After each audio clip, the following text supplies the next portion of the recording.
Урматтуу окуучулар, кандай жакшысыңарбы? Жакшы эс алып отурасыңарбы? Ден соолуктарыңар жакшыбы? Бүгүн сабагыбыз геометрия. Айлануу телолору темасы. Бардыгыңар китебиңерди алып, 11 главанын 59 параграфы. Дептериңерди алгыла, керектүү жерлерин жазып, чийип алып отурасыңар.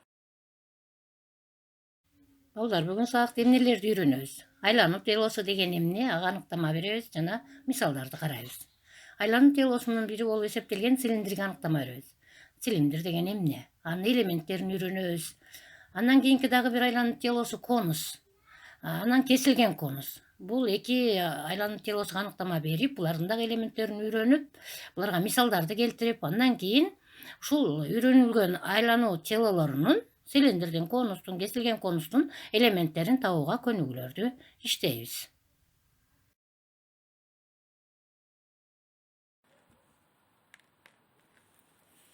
Биз буга чейин планометрияны окудук. Башкача айтканда тегистүү фигураларды окуп үйрөндүк. Алардын касиеттерин окуп үйрөндүк. Эми мейкиндиктеги фигураларды окуп үйрөнөбүз.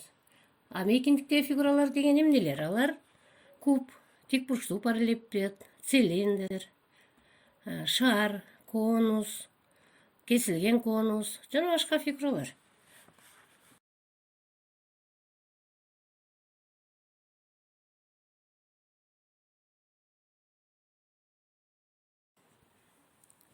Мейкиндиктеги фигуралар булар телолор деп аталат. Тело деген эмне? Алар мейкиндиктин туюк жана чектелген бөлүгү. Мына силер чиймеде көрүп турасыңар. Мына ушулардын баардыгы мейкиндиктеги фигуралар.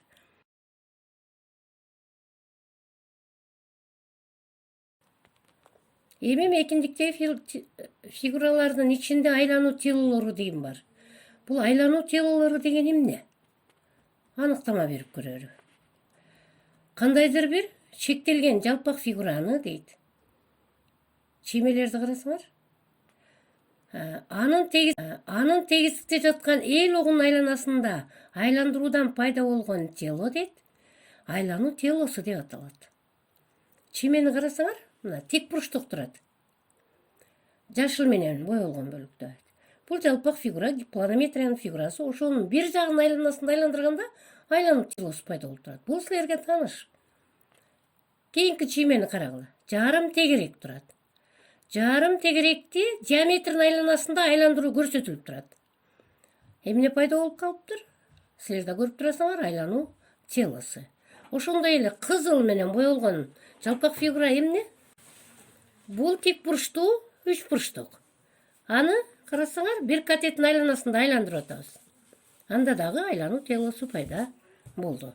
Демек, айлануу телосу деген жалпак фигураны тегистте жаткан эл огунун айланасында айландыруудан пайда болгон телону айтат экенбиз.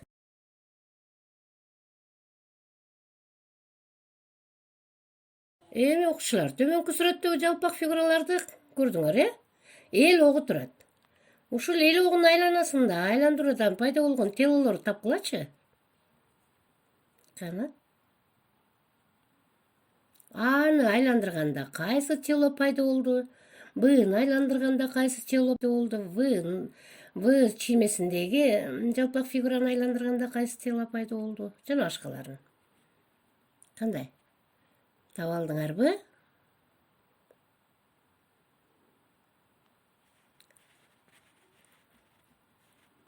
Анда карап көрөйүкчү. Аны айландырганда кайсы тело пайда болуптур? Көрүп атасыңарбы?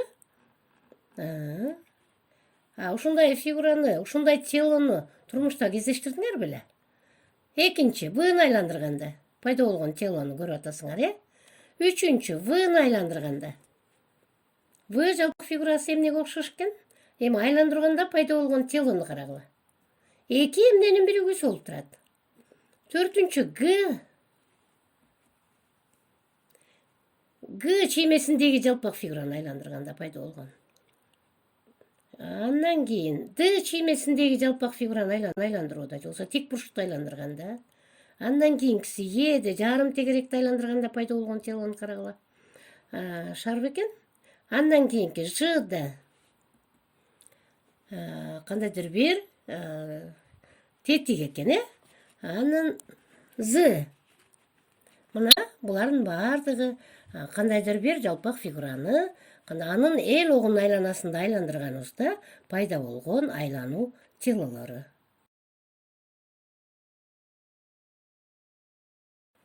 Эми айлануу телолорунун ичинен кээ бирөөлөрүгө токтолуп өтөйүк. Айлануу телолорунун ичинде цилиндр. Цилиндр деген эмне? Карагылачы, могу жерде бир имарат турат, Ушул имарат мына цилиндр формасында. Эми цилиндр деген өзү эмне экен? Аныктамасын карап көрөйүк. Тик бурчтукту дейт. Мына төмөн жактагы чиймени карагыла. Сары боек менен боелуп турат. Тик бурчтук, Тик бурчтукту анын бир жагын айланасында айландыруудан пайда болгон тело цилиндр деп аталат. Көрдүңөр, цилиндр кандай формада экен? Ушундай. Мына бул жакты тиктесеңер чиймелери турат. Мына имараттагы цилиндр формасында экен. Тик бурчтукту бир жагынын айланасында айландыруудан пайда болгон тело.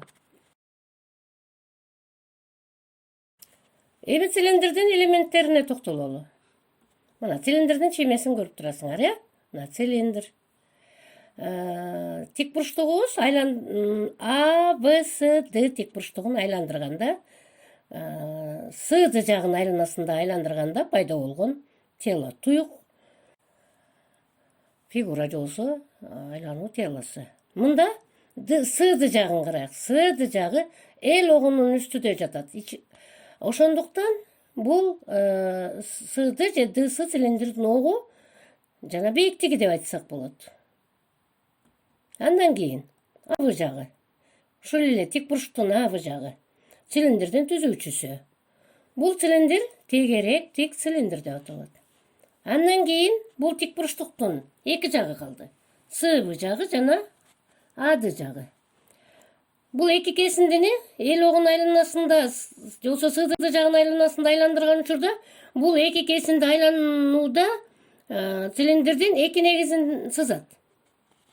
Алар эмнелер экен? Алар тегеректер. Барабар жана параллель эки тегеректи сызат. Бул эки СВ жана АД же болбосо ДА жана СВ кесиндилери ошол тегеректердин радиустары. Жана алар бириге бири барабар. Ал эми С жана Д чекиттери цилиндрдин негиздеринин борборлору болот. Цилиндрдин негиздеринин радиустары булар цилиндрдин дагы радиусу болуп эсептелет. Алар АД жана ВС.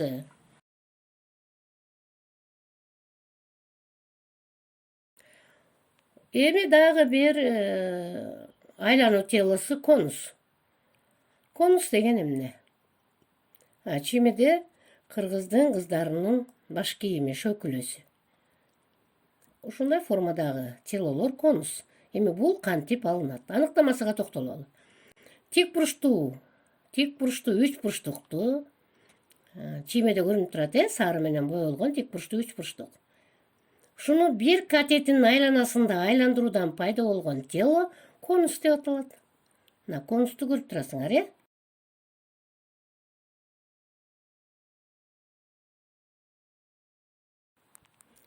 Эми конустун элементтерине токтолуп өтөйүк. Конустун чиймесин көрүп турасыңар. Тик бурчтуу үч бурчтук СО, В тик бурчтуу үч бурчтугу СО жагынын айланасында айландырганда пайда болгон конус. Мында СО тик бурчтуу үч бурчтуктун катети, ОВ катети, СОнун айланасында айландырганыбыз үчүн бул СО кесиндиси же болбосо катети конустун бийиктиги деп аталат. H тамгасы менен белгиленет. Ал эми СВ тик бурчтуу үч бурчтуктун гипотенузасы бул түзүүчүсү болот. Ал эми ОВ бул конустун негизинин радиусу. Конустун негизи эмне эле? Тегерек, Бул тегеректин радиусу, бул конустун дагы радиусу болуп эсептелет. Эми конус формасындагы ушундай формадагы фигуралар, балдар, силер ойлонуп көргүлө. Бул турмушта, үйдө, буюмдарда мына биз шөкүлөнү көрдүк. Андан башка дагы кандай буюмдарды билесиңер конус формасындагы? Өзүңөр ойлонуп көргүлө. Эми андан кийинки айлануу телосу кесилген конус. Kesilgen konus деген эмне? Аныктама берейик. Тек бурчтуу трапецияны чимени карагыла. Мында дагы сары менен боелгон трапеция турат. Бул болгондо да тек бурчтуу трапеция.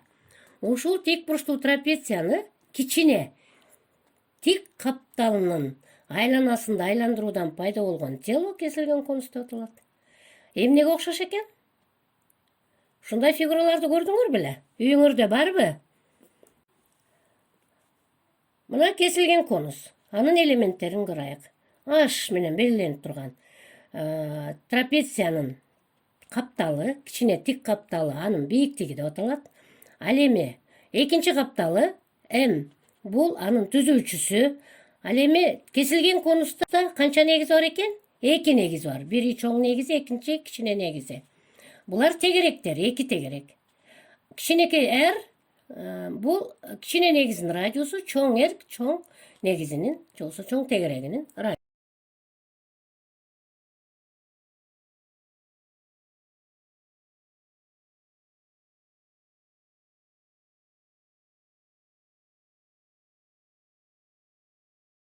Эми ушул айлануу телолорунун кээ бир элементтерин табууга көнүгүүлөрдү иштеп көрөлү. Мына биринчи номер китебиңерди ачкыла балдар. Китебиңерде номер 1-ди карагыла. Бардыгыбыз окуйбуз. Карадыңарбы? Цилиндрдин огу аркылуу өткөн тегиздик менен цилиндрдин дейт. Огу аркылуу өткөн тегиздик менен кесилиши кандай фигура болот экен? Сары менен боелгон турбайбы? Көрдүңөрбү? Кандай фигура болот экен кана балдар? Бизге эле тааныш, планометриянын фигурасы. Байттан бери да канча пайдаландык. Кана эмне экен? Демек, тик бурчтук экен, Демек, жообу тик бурчтук.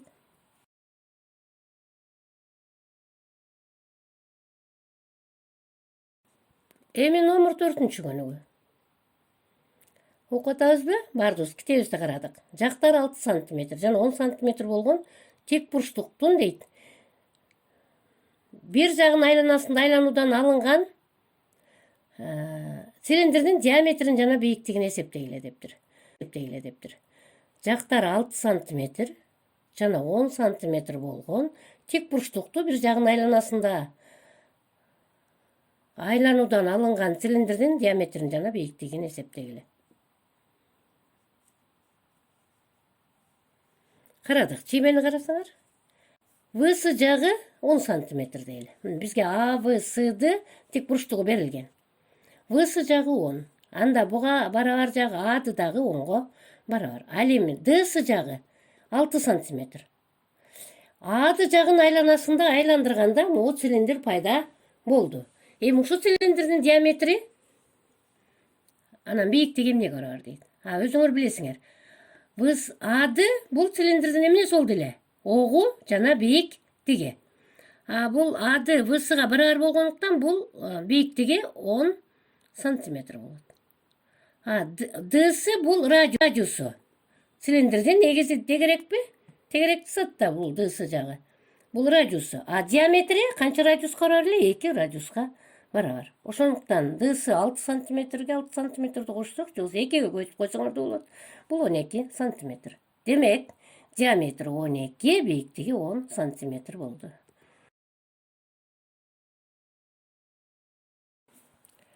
Номер 8-чи көнүгүү. Карадык балдар, бардыгыбыз окуйбуз. АБС тик бурчтуу үч бурчтугунда АБ жагы 5 дециметр. Мына чиймеде турат. АБС тик бурчтуу үч бурчтугунда АБ жагы 5 дециметр, ВС жагы 4 дециметр, СА жагы 4 дециметр, СА жагы 3 дециметр дейт. Берилген үч бурчтуктун биринчи үч бурчтукту СА катетинин айланасында экинчи катети ВС катетинин айланасында айланышынан пайда болгон айлануу телосунун диаметрин, бийиктигин жана түзүүчүсүн тапкыла дептир. Биринчи карадык. Биринчи СА жагын айланасында айландырдык дейли, же болбосо АС жагын айланасында. Анда мында ВС радиусу болот, ал эми АС же СА бийиктиги, ал эми АВ түзүүчүсү. Анда бийиктиги канча эле 3 дециметр болот. Түзүүчүсү абы 5 дециметр берилиш боюнча. Ал эми диаметри 2 радиуска барабар. Ошондо высы 4 болсо, анда бул 8 дециметр. Эми экинчи бөлүгүн карайлык. Высы 4 сантиметр.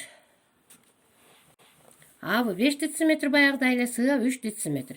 Сыга катеттин айланасында айландыргандагыны карап чыктык. Эми высы катеттин айланасында айландырганда пайда болгон конустун бийиктигин жана түзүүчүсүн табалы. Мына экинчи чийме. Мында В бийиктиги, высы жана айлануу огу. Ошол высы катети бийиктиги. Анда высыга эмне көрөр эле? Высы же сывы. Бул бийиктиги H, бул 4 дециметр. Ал эми түзүүчүсү ВА 5 дециметр. Эми диаметрин табайык. Анда биздин радиусубуз СА. СА 3 дециметр эле. Диаметр 2 радиуска барабар болгондуктан бул 3 көбөйтүп 2, болсо 3 кошуп 3, 6 дециметр.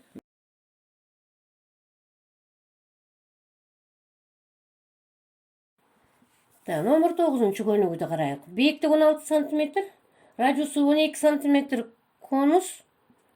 Бийиктигинин тең ортосу аркылуу өтүп, негизине параллель болгон тегиздик менен кесилген. Кесилгенден кийин пайда болгон кесилген конустун негиздеринин радиустарын жана бийиктигин тапкыла дейт. Мына чиймени карасаңар. Бийиктигинин тең ортосунан альфа тегиздиги менен кесилип турат. Ушул жерде кесилген конус пайда болуп турат, көрдүңөр, Ушул кесилген конустун радиустарын, негиздеринин радиустарынан бийиктигин табабыз. Карагыла. Биринчи, конустун бийиктиги, өзү конустун бийиктиги 16 сантиметр. Бул АО. Ал эми радиусу ОВ. Бул R 12 сантиметр. Эми карасаңар, биз мынабы 3 бурчтукту карайбыз. АОВ 3 бурчтугуну. АОВ 3 бурчтугунда ОН ушул 3 бурчтуктун орто сызыгы. Анткени жагынын тең ортосу аркылуу өтүп атат да. 3 бурчтуктун орто сызыгы эмнеге барабар эле? 3 бурчтуктун орто сызыгы негизине параллель жана анын жарымына барабар. Ошондуктан R бул O1N барабар OV бөлүнгөн. Ал эми OV радиусу 12 болчу, 12-ни 2-ге бөлсөк 6 сантиметр. Демек, ал эми экинчи негизинин, кесилген конустун экинчи негизинин радиусу бул OV өзү. Бул R барабар 12 сантиметр. Демек, эки негизинин радиустарын таптык кесилген конустун. Кичине негизинин радиусу 6 сантиметр, чоң негизинин радиусу 12 сантиметр. Эми бийиктигин табайлык. Бийиктиги бул кесилген конустун бийиктиги. О1 кесиндиси. Кичине H менен белгилесек, бул конустун бийиктигинин жарымы. Анда 16 конустун бийиктиги 16 сантиметр эле да. Көнүгүүнүн эсептин шарты боюнча бийиктигинин тең ортосу аркылуу өткөн параллель тегиздик менен кесилгендиги. Негизине параллель тегиздик менен. Демек, кесилген конустун бийиктигинин тең жарымыга барабар. Анда бул бөлүнгөн 2 8 сантиметр. Биз керектүүлөрүн таптык. Демек, кесилген конустун бийиктиги 8 сантиметр экен. Чоң негизинин радиусу 12 сантиметр, кичине негизинин радиусу 6.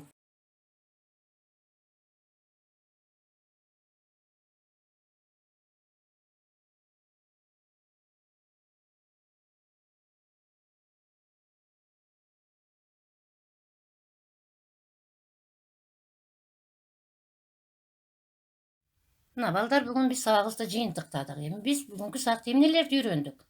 Айлануу телолору деген эмне, аныктама берип, айлануу телолоруга мисал келтирдик, Айлануу телолоруна бир нече мисалдарды келтирип, алардын ичинде мына цилиндр деген эмне экен? Ошого аныктама бердик. Анын элементтерин көрдүк. Цилиндр деген эмне экен? Тик бурчтуктуу бир жагын айланасында айландыруудан пайда болгон тело цилиндр деп аталат. Цилиндрдин эки негизи тең тегерек. Бийиктиги дегенди айттык. Бийиктиги деген эмне экен? Негиздердин борборлорун туташтырган кесинди анын бийиктиги. Негиздердин радиусу цилиндрдин радиусу деп аталат дедик. Андан кийин конус. Анан кесилген конуска аныктама бердик. Жана анын элементтерин үйрөндүк. Мына экөө тең турат. Конус деген эмне деп айттык? Конус деген эмне экен? тик бурчтуу үч бурчтукту бир катеттин айланасында айландыруудан пайда болгон тело конус деп аталат экен. Чокусунан негизинен борборуна түшүрүлгөн перпендикуляр кесинде анын бийиктиги, негизинин радиусу анын радиусу болуп эсептелет дедик. Ал эми тик бурчтуу үч бурчтун гипотенузасы анын түзүүчүсү деп аталат деп айтып өттүк. Ал эми кесилген конуста эмнени айландыруудан пайда болот дедик? Трапецияны, тик бурчтуу трапециянын кичине каптал жагынын же болбосо тик каптал жагынын айланасында айландыруудан пайда болгон тело кесилген конус деп аталат дедик. Кесилген конустун бийиктигин карадык. Кесилген конустун бийиктиги деп эки негизинин борборлорун туташтырган же болбосо бир негизинен экинчи негизине түшүрүлгөн перпендикуляр кесинде анын бийиктиги деп аталат. Негиздердин радиустары кесилген конустун радиусу. Эки негизи, бири чоң негизи, кичине негизи экөө тең тегеректер. Ал эми трапециянын экинчи каптал жагы анын түзүүчүсү деп аталат деп айтып өттүк. Эми анан ушул элементтердин табууга, ушул айлануу телолорунун элементтерин табууга бир нече көнүгүүлөрдү иштедик. Эми балдар үйдөн өзүңөр китепти бир сыйра карап, окуп ушул темаларды анан тапшырманы аткарасыңар деп ишенемин.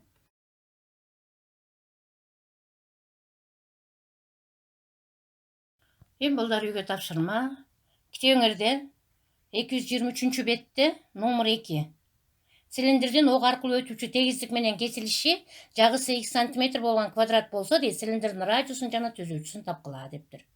Окуп чыгып, цилиндрди сызып, карап чыгара аласыңар деп ишенем. Номер 3. Цилиндр жөнүндө бул дагы цилиндрдин октук кесилишинин диагоналы аны кандай үч бурчтарга бөлөт дейт. Номер 6. Конус боюнча конустун түзүүчүсү анын бийиктигине, негизиндеги айлананын радиусуна барабар болушу мүмкүнбү дейт. Муну ойлонуп көрүп, конусту биз эмнени айландыруудан алдык эле? Тик бурчтуу үч бурчтукту. Ошону негиз кылып аласыңар. Ушун менен бүгүнкү сабагыбыз аяктады балдар. Көңүл бурганыңарга чоң рахмат. Оору агыла. Ден соолугуңар чың болсун.